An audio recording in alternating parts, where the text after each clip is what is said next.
This this gonna be a good one.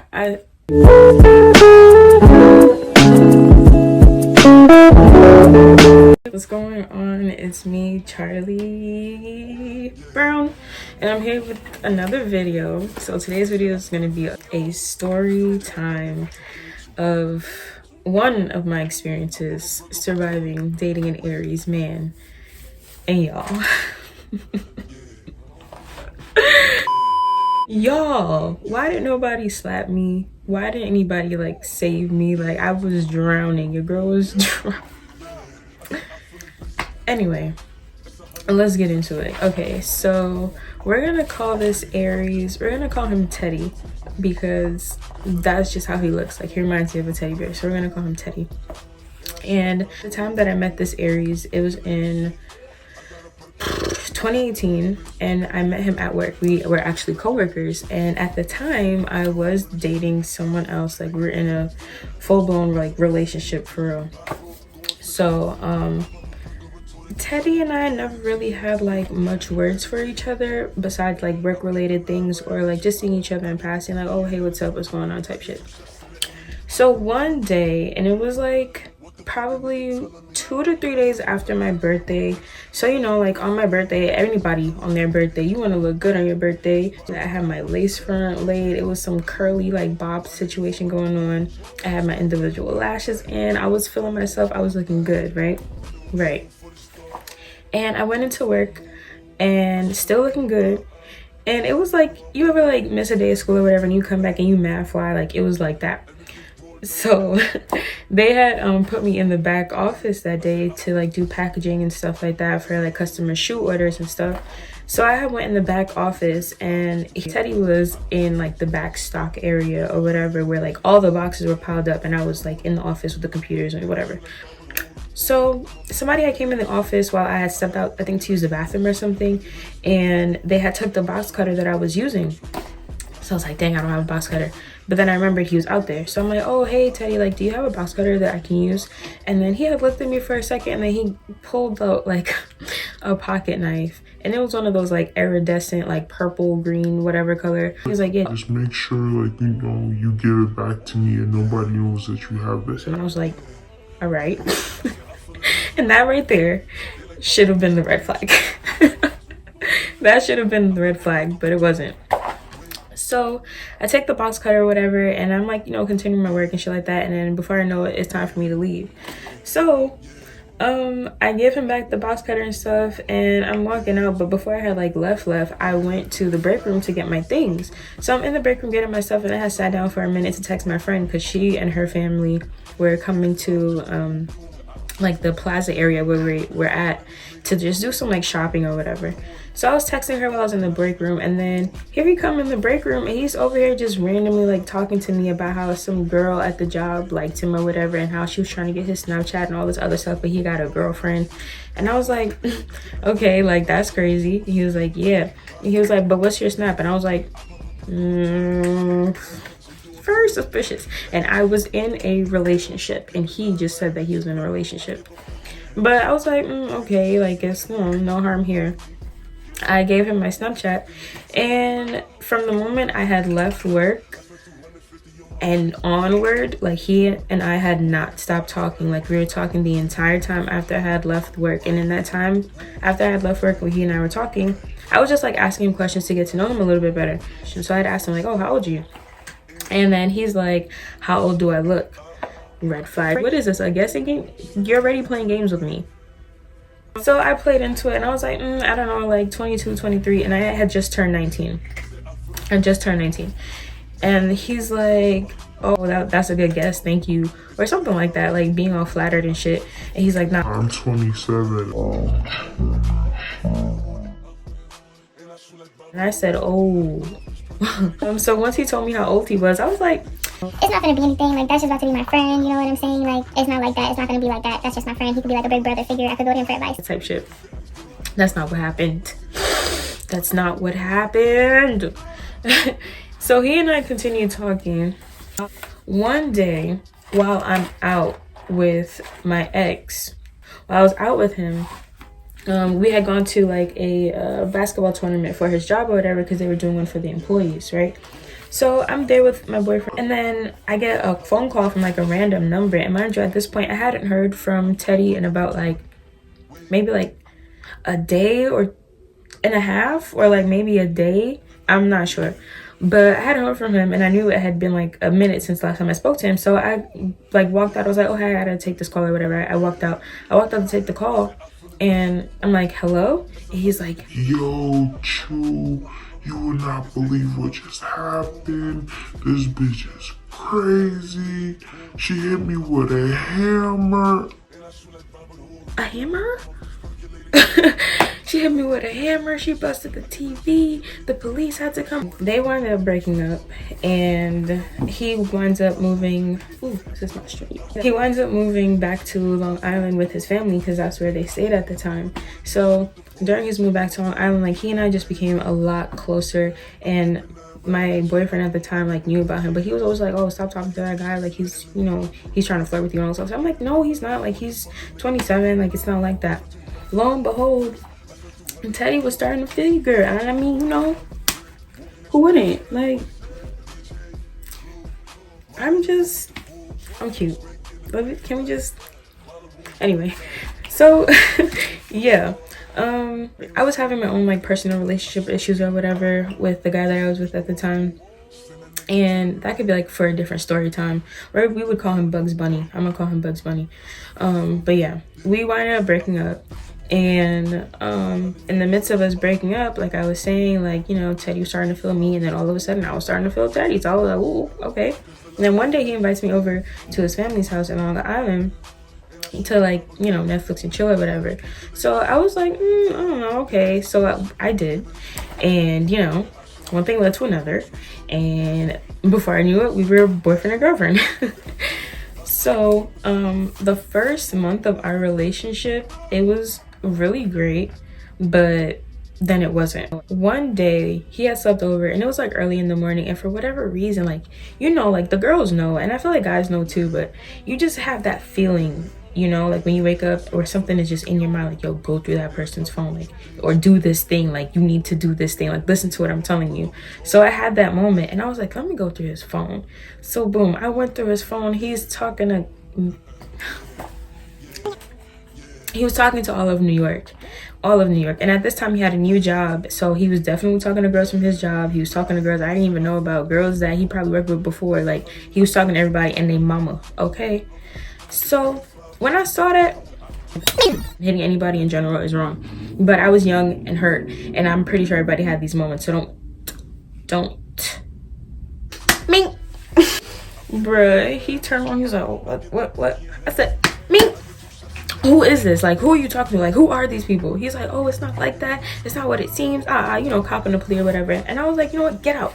So I'm over here like, yo, yeah, get out. You gotta go. So we cussing back and forth and stuff like that. It's like 7, 8 o'clock in the morning. My mom is in the room next door. Everybody's like, oh my God, what's going on? I'm like, no, because you want to be over here talking to other bitches, right? Going off. So that entire day, I'm like mad, hurt, sulking, OD. And then I don't know what led up to it. I think he had called me or something. I'm like, you know, yeah. He said sorry. I took him back. Loser. That's okay. We can laugh. All right. Okay. After I took him back, like the relationship was all right. Like things weren't, you know, really difficult for us. It felt like I was with somebody who I considered to be like my best friend. I was just high off that. I was like, oh, this is fire. Like, wow, it's giving soulmate vibes. We still had like our own little issues within the relationship that we would argue about constantly. But then, I don't know. It was just too much good in my eyes for me to just like let things go. I just felt way too attached. So of course, I started spending time with his family a lot more. He started spending time with my family a lot more. And before you know it, like I was always with him, always at the functions. Like everybody always knew us as Teddy and Chew. That's just what it was. So, eventually things got kind of crazy. Bro, he and I got engaged. We got engaged. Yup. And it wasn't like I don't know what real engagements are like, or like if you have to like sign paperwork or whatever, or you just look at this person like, hey, I want you to marry me, let's get married, and then you, boom, you guys are engaged. But we got engaged, and bitch, I'm crying, sliding down the wall, and throwing up at the same time, because who do you think brought the ring? Shut up. You are making things worse.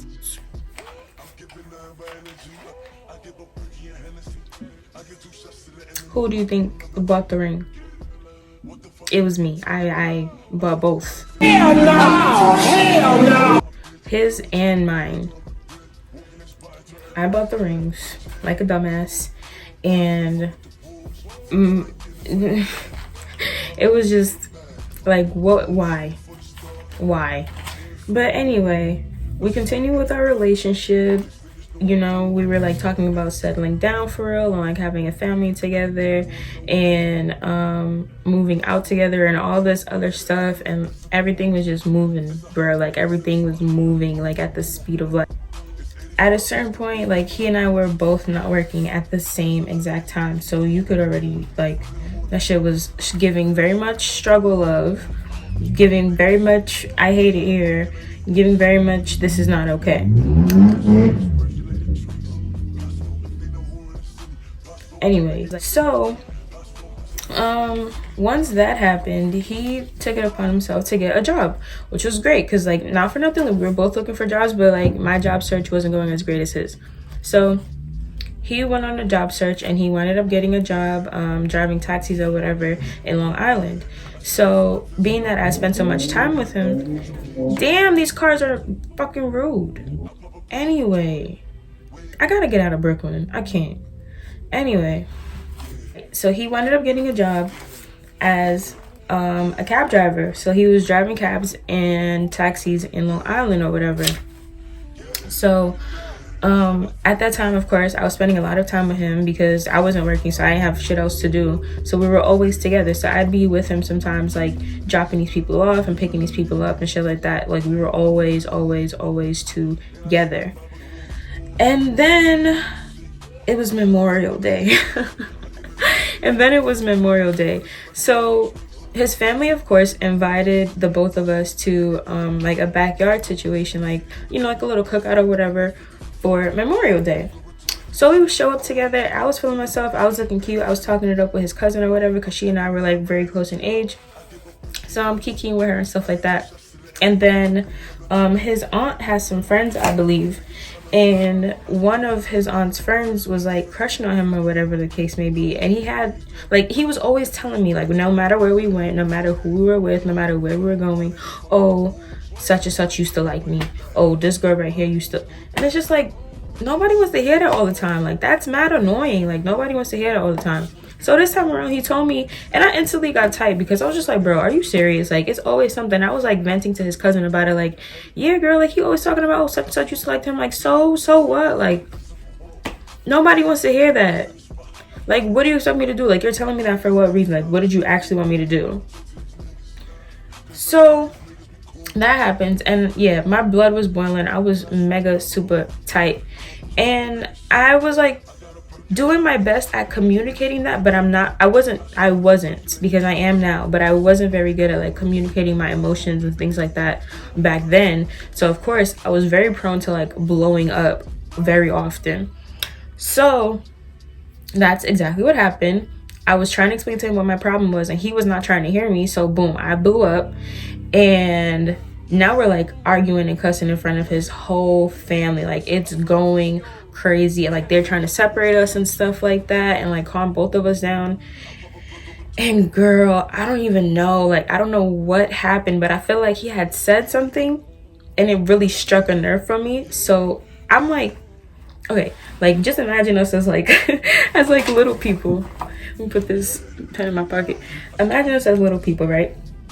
So like, I'm right here walking away and he's like walking this way, so like we're going like this, right? But he says something and I instantly just charged. Like, when I tell you I booked it, like I charged at him. I was running. It was giving like the guy from Get Out. I'm gonna put a clip in. The guy from Get Out just like,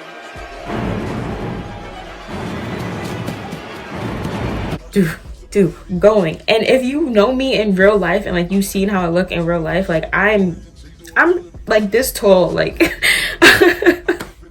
I'm not beating anybody. Like I am this tall, and he wasn't that much taller than me. He was like 5'5".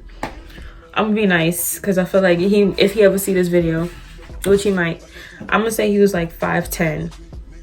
All right, calm down. But yeah, and I'm going. I'm 5'1", charging at this man, and everybody's like, oh my gosh. And as soon as I get like this close, I don't know who it was, but somebody picked me up and scooped me. Oh wait, no, I think he picked me up. He had picked me up and he was like scooping me, and I don't know if they thought he was gonna like throw me on the ground or something, because when I spoke to him about it like way after, he was trying to stop me from hitting him. So I was like, oh yeah, you know, okay, all right. So he had scooped me up and he had me like over his shoulder, and I'm like punching at his back, like put me down, like call me, you fucking bitch, going off. So everybody's like, oh my god, put her down, put her down, put her down. And then eventually he puts me down and they take me to the car and we drive back to his family's house, and I'm heated in the back seat. Like my mind is racing, like I want to fight, like my blood is boiling and my feelings are so hurt because I just wanted to be heard. But yeah, after that, he and I like winded up like chilling off of each other for a little bit. Like I was always at home and he was always doing whatever it was that he was doing in Long Island. Like we just didn't really see each other that often. So, but we were still like communicating over the phone and like FaceTime and things like that. So one day, we're gonna call my first Perry the Platypus. I don't know why, but I thought of his face and then I thought of Perry the Platypus like instantly. But we're gonna call my first Perry the Platypus. So one day while I was no longer with Teddy, Perry the Platypus and I had hung out, but we didn't. Don't do that, guys. We did not. You know, that didn't happen. That did not happen. It did not happen. We literally just went to the park that was near my house. That was like Seaview Park or whatever. We walked over there and we were like by the water and stuff like that, just like chilling and talking, like catching up and shit. And in between that time of me like hanging out with Perry the Platypus, Teddy kept calling me. So I never not answer his calls. Like I'd never not answer his phone calls at that point. So I had not answered one of his phone calls, and he like texted me. He was like, oh, I got the car right now, because again he was doing taxi. He's like, I got the car right now, like I was about to pull up on you, but you're not answering the phone. And I was like, oh shit. So then I'm telling Perry the Platypus like, yeah, I gotta go, like I need to go back home, like I'm ready to go now. And plus it was like kind of chilly that day. So he walked me all the way home and we said our goodbyes or whatever, and I go back in the house and then boom, I called Teddy. I'm like, oh hey, what's up, what's going on? And he was like, oh, why didn't you answer the phone? As soon as he gets on the phone, like you could hear it in his voice, he was upset, like he was so mad, and I got so scared. And he was like, why didn't you answer the phone? Like you didn't see me calling you? And I'm just like, yeah, you know, I was out. He was like, doing what? And I couldn't lie to him. Like I really couldn't. Like I've never lied to him before and I couldn't do it in that moment. So I was just honest and I was like, well, yeah, you know, like Perry the Platypus had hit me up and we started talking again, and I saw him just not too long ago. And he was hurt, y'all. His feelings was hurt and I felt so bad for it. But thinking back on it now, like I don't care, because you was doing mad shit. I hung out with a dude one time and you about to be weak in the knees. Relax. That's not cute. So after that happens, in between that time frame of like him knowing that I was out with Perry the Platypus and him like trying to deal with it and get over it or whatever, he and I were like again like still trying to get back into the swing of things. So eventually we did, and it was one night I was at his family's house. Like I think we might have like drank and smoked a little bit the night before, but yeah, we probably did. And so yeah, that morning he like went to make breakfast like the following day or whatever, and again like that feeling washed over me, because at that point like things were good, like things were really really good, like it felt like how it used to in the beginning of our relationship. I was like, yeah, this is what I've been missing, y'all.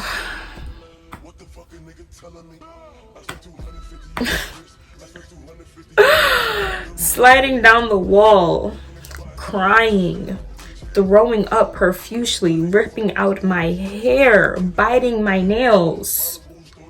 Sick.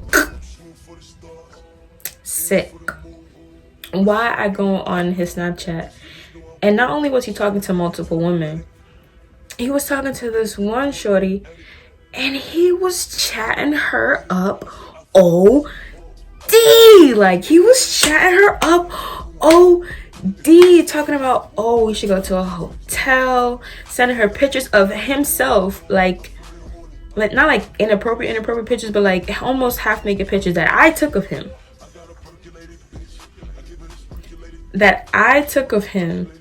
And he sent it to her, and the girl asked, oh, who took this picture? He said, my ex. I said, as soon as I saw that, I couldn't take no more. So at that point, he had came back from the kitchen or whatever, and I was like, yeah, I'm ready to go. Like, I'm ready to go home. And I just walked out, and he was like, yo, like, what's wrong with you? I'm like, no, because you over here talking to other bitches. Again, what did I expect? What did I actually expect? I feel like my camera's been crooked this whole time. But yeah, what did I expect? And he's over here like, no, it's not like that. Still saying the same thing over and over again. At this point, I'm done. Like, I've already checked out. Like, I was starting to become over it, but now I'm even more over it. Because, like, bro, you're not going to continue to play me. No, you're not going to continue to do this. Like, I'm too cute. This is not happening. Like, I'm going through way too much right now for you to be pulling this type of shit on me. So I get to the LRR train station or whatever, and he had walked me there and stuff, and I just wasn't trying to hear a single word he was saying the entire time. He's like, oh, Chew, you know, like, I care about you. I'm like, Teddy, I don't want to hear it. Like, honestly, I really want to put the hands on you, but I'm not going to do that. Like, I couldn't. Like, you ever feel like that sinking feeling when it's just like nothing hurts you anymore? That's exactly the place that I was in. Like, nothing hurt me anymore. But yeah, so I had wound up getting on the train. It was pulling off. I got on the train and he left. And while I was on the train, I remembered his Snapchat information.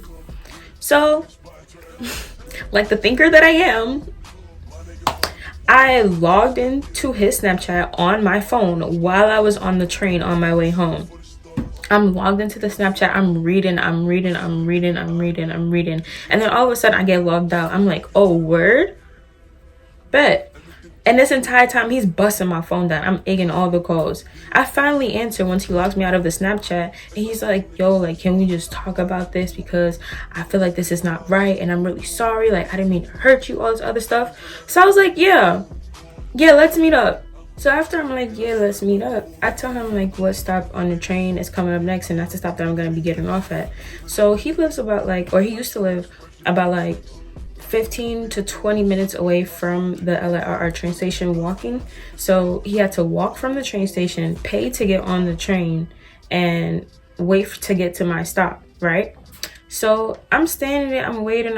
He finally shows up, and I'm like, let me see your phone.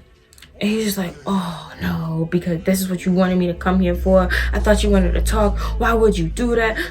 Why would you do that? I'm just like, let me see your phone. Like, you wanted to talk? I want to see your phone. So let me see your phone. So yeah, I got the phone. I went through the phone, and I was seeing mad other stuff. He was really trying to like meet up with this girl. So I had to ask him, like, did you have sex with her? Like, what is going on? And he's just like, no, I didn't. We was just talking. What up? I'm like, all right, you know what? Whatever. The next train pulled up, and I made sure I got right on that fucking train and took my ass all the way the fuck home. And when I got home, of course, you know, after a breakup, you're always like, no, maybe, yeah. I went through all those emotions, and I said, no, you know what? I'm gonna just block him. And I blocked him. And that is how I survived dating an Aries man. Yeah, I made it. Yeah, y'all, so that's the end of this story time. I survived, but I had 2 more experiences like I didn't learn. And yeah, thanks for rocking with me for a second video. More videos coming soon. But yeah, be sure to like, comment, and subscribe.